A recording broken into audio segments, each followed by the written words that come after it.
Les amis, dimanche passé, j'ai été forcé par 3 tortionnaires de respectivement 10, 14 et 16 ans, mes horribles rejetons, de me rendre à la Messiba.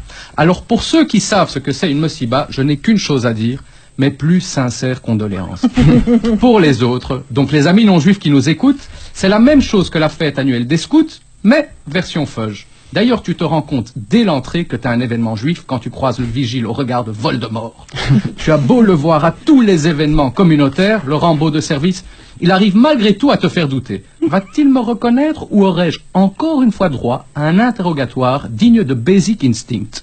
Sauf que moi, je n'ai rien, à part mon beau sourire, pour l'amadouer, ce Robocop de service. Et donc, interro surprise pour Bibi.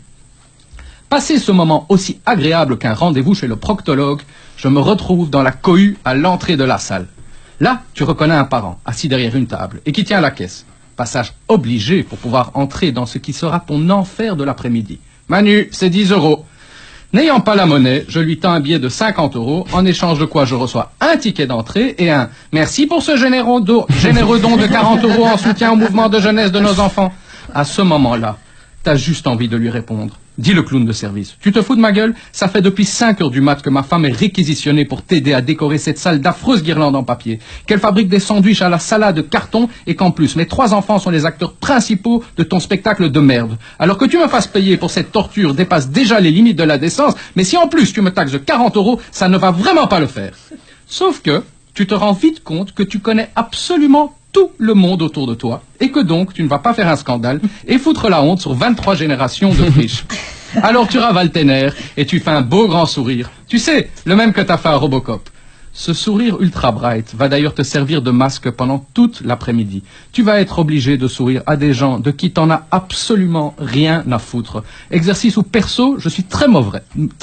D'ailleurs, c'est bien simple. À ces moments-là, je suis aussi crédible que des Jamaïcains aux Jeux Olympiques d'hiver, que Clara Morgan en bonne sœur ou que Donald Trump en président. Tu vas sourire pendant ce spectacle qui dure des plombes et qui est aussi passionnant qu'une compétition de curling. Tu vas sourire quand après t'être fait chier pendant 2 heures, tu vas finalement apercevoir ton gamin. Tu sais, le seul qui est habillé comme un épouvantail et qui fait le con pour se faire remarquer pendant le spectacle. Et puis, tu vas sourire quand arrivera l'hymne de la libération, la chanson de fin où tous les enfants montent sur scène. Et là, tu verras les gamins en uniforme, une horrible chemise bleue électrique, sans aucun style, qui ferait crever sur place Karl Lagerfeld et je crois Brigitte Weberman. Tu réaliseras que cette chemise bleue et tout ce qu'elle représente a le don de rendre tes enfants profondément heureux.